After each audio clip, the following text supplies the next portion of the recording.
golden rule says, treat others as you would have them treat you. It is a core value of most world religions and cultures right around the globe, including Christianity. So what are your core values? What are the things that drive you? What do you hold sacred? Today I'm going to take a close look at the values, how you nurture and apply them in your own lives, and how we can magnify them to make radical difference to other people's lives. So join me, let's jump in.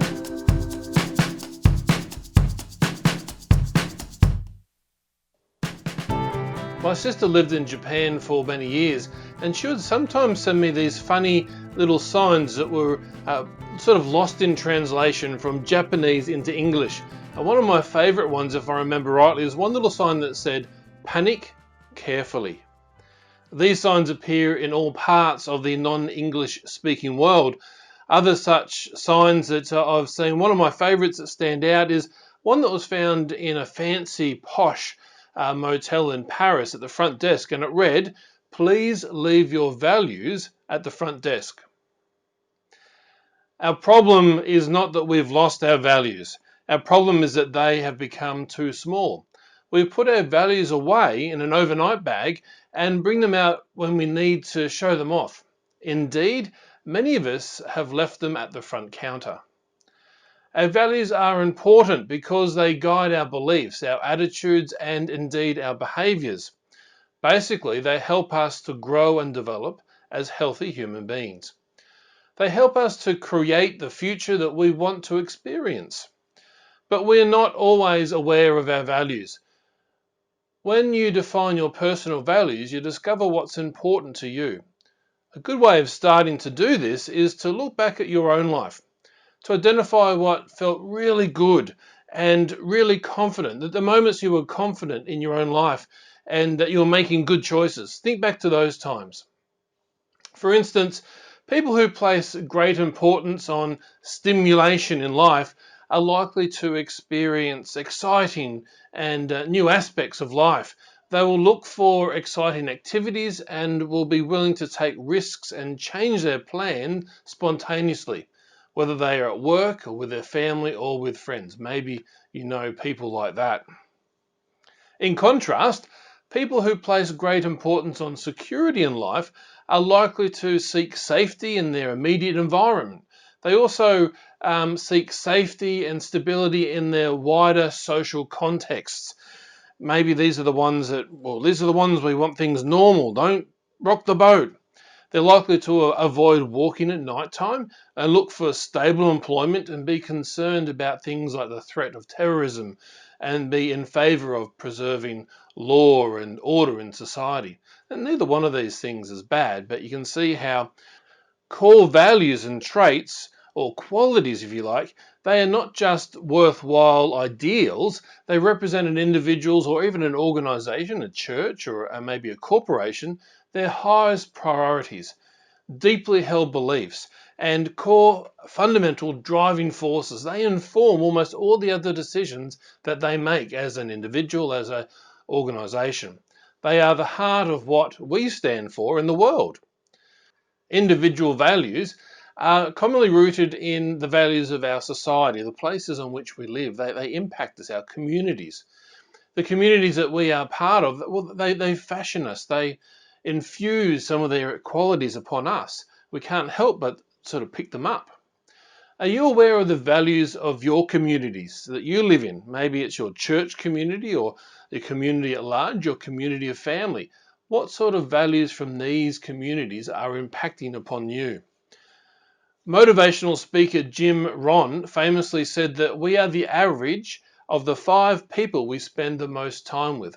We are the average of the 5 people we spend most time with. Think of those 5 people right now. Who are they? What are these people doing? Who are they? What values do they have upon us? When it comes to relationships, we are greatly influenced, whether we like it or not, by those who are closest to us. It affects our way of thinking, our self-esteem, our decisions, and our values. Of course, everyone is their own person, but research has shown that we are much more affected by our environment, those things around us, than we would actually like to think we are. Your values will generally reflect the average values of the 5 people you spend most your time with. How is your circle of 5 going? Is it time to import some new good quality values into your circle of 5? Our values can give us direction in life. They can inform our decision making and they can have a huge impact on who you are as a person. Left untempered, however, our values can become self-serving. What's in it for me? What can I get out of this? Most religions, especially Christianity, they adjust our set of values that we hold by the addition of a counterbalancing element, a moderation or a measure such as the golden rule: treat others as you would like to be treated yourself. This moves us away from a singular focus upon self, upon the needs and wants of me, outwards upon the needs and wants of other people. Healthy, robust, benevolent religious ideals and practices move us towards values that benefit the whole of society. Our church here, Burley Heads Anglican Church, holds core values of love, of faith, of service. But these values are not formed in a void, in a vacuum. Our values are informed and created as we read, as we study, as we explore, as we wrestle with the Christian scriptures. The Bible text for today, from Matthew chapter 9 verse 35 to chapter 10 verse 8, contains a variety of insights to a few of the core values that Jesus held. Now, I think the values that Jesus embodied, such as love and mercy and justice and faithfulness, underpin the values that are revealed in today's scriptures. So I'm not going to go into these other ones of love, of mercy, of justice and faithfulness. I want you to just assume that they are there as sort of the soil in which these other 2 values we're going to look at today come from. The section of scripture from today's gospel reading I'm looking at is Matthew chapter 9 verses 35 to 38, and it says, Jesus went about all the cities and the villages, teaching in the synagogues and preaching the good news of the kingdom, and healing every disease and every sickness among the people. But when he saw the multitudes, he was moved with compassion for them, because they were harassed and scattered like sheep without a shepherd. When he saw the crowds, he was moved with compassion for them. The last few weeks, I'm not sure about you, but I've been watching a fair bit of the news, and we've seen many crowds protesting for justice and equality. What are your reactions? What are your reactions to these pictures we see of these vast sea of people protesting? Has your response been that of one like Jesus, one of compassion and empathy? I would say these 2 values are some of the core values of Jesus, and he calls us to follow in his footsteps, to emulate these values in our lives. Compassion is mentioned explicitly here in this particular Bible verse, but empathy is implicit in this verse. Let me explain. With compassion, the individual only needs a basic understanding to be compassionate, whereas with empathy, the individual needs an in-depth understanding to empathize with the other person. Jesus was able to place himself in the shoes of the other. He had a deep understanding of the crowds. Paul's letter to the Romans instructs us to empathize, to rejoice with those who rejoice, and weep when those who weep. Romans chapter 12 verse 15. As a follower of the way, our values are informed by the teachings and the practices of Jesus. However, it's one thing to have an enlightened faith to inform your set of values, but we need to nurture them and to put them into practice. How have you nurtured your set of values? Well, if you're still listening to me at this point, then I congratulate you because you're halfway there. Firstly, we need to notice our values in your own life. Maybe think about those times that you were happy, that you were joyous, that you were deeply satisfied, that you were making a contribution and a difference to not just yourself, but others as well.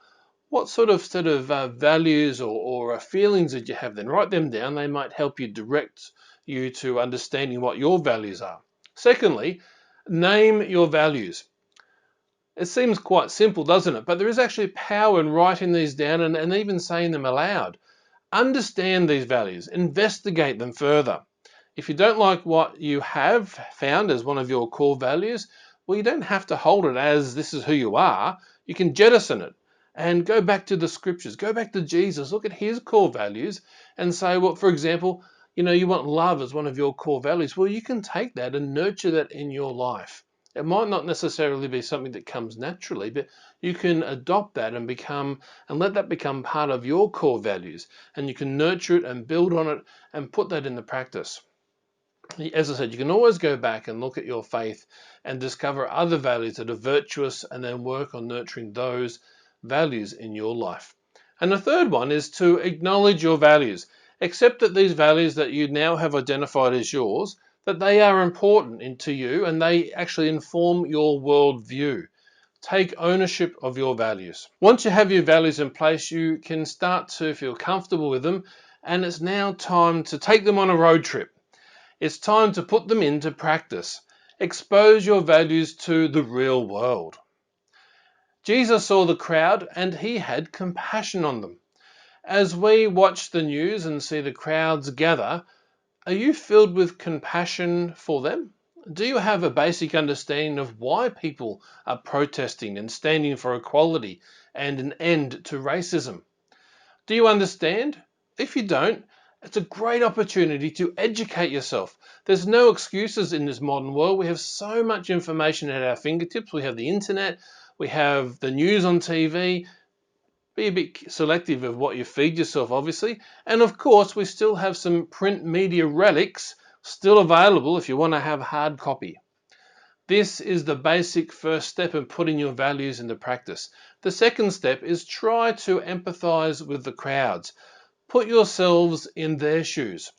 Have you ever been a minority? Have you ever been singled out because of a difference that you have?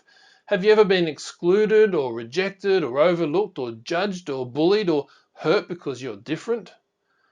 Put yourselves in the shoes of those who are marginalized and rejected. Weep with those who weep.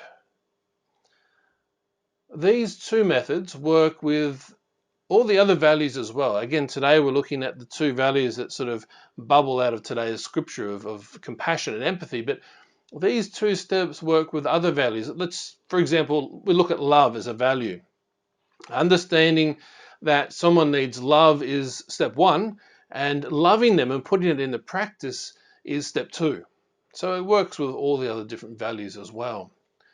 Now, as I wind up today's sermon, I want to finish with a story which I think conveys a degree of putting these values into practice in our own lives, the things that we hold sacred, and how we can actually put them into practice and make a difference in the real world. Now, soon after World War II, a group of German students, through kindness and love and a deep desire to return the Christian love to those who'd lost so much during the bombing raids, the Blitz, they volunteered to go to London to help rebuild an English cathedral that had been severely damaged by the German bombs. As work progressed, they became greatly concerned about a large statue of Jesus Christ, whose arms were outstretched, and beneath was this sign written, Matthew chapter 11, verse 28. Come to me, all you who are labor and heavy burdened, and I will give you rest. The student volunteer workers had great difficulty in trying to restore the hands on this statue, which had been completely destroyed by some of the bombing. They worked and worked and tried, but nothing that they could do seemed to successfully replace the outstretched hands of Jesus. Finally, after much work and much discussion, they decided to let the hands of Jesus remain missing, and they changed the written inscription to read this way: Christ has no hands but ours. Today we are presented with two core values to emulate in our own lives: compassion and empathy. When we can be people of compassion and empathize, we can deeply listen. We can care for the other. We can then begin to deliberately cultivate compassion by learning to cultivate compassionate attention, compassionate thinking, compassionate feeling, and compassionate behavior. We learn to be open to the suffering in others as well as the suffering in ourselves. We can then to act to alleviate that suffering. We can lift up the broken and the downtrodden. When we refuse to walk past those who are in pain, when we stop and care, evil flees. And the light of Christ, hope and love, shines into those dark places. When we live out our values in the world, we become the hands and the feet of Jesus in this sometimes broken world. We become the bearers of hope to the hopeless and light to those who are in darkness. My prayer and hope for you is that Jesus may inspire your values and the Spirit help you to live them out in the world today. God bless everyone.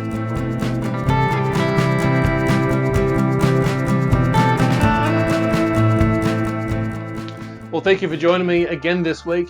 It's been wonderful to have your feedback in the comment section. Again, if you enjoy this, make some comments. It's great to hear your comments and feedback, and also subscribe to this channel so you can hear about new things that are coming out.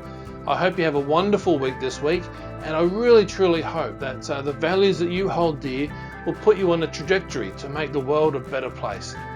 God bless everyone. Take care.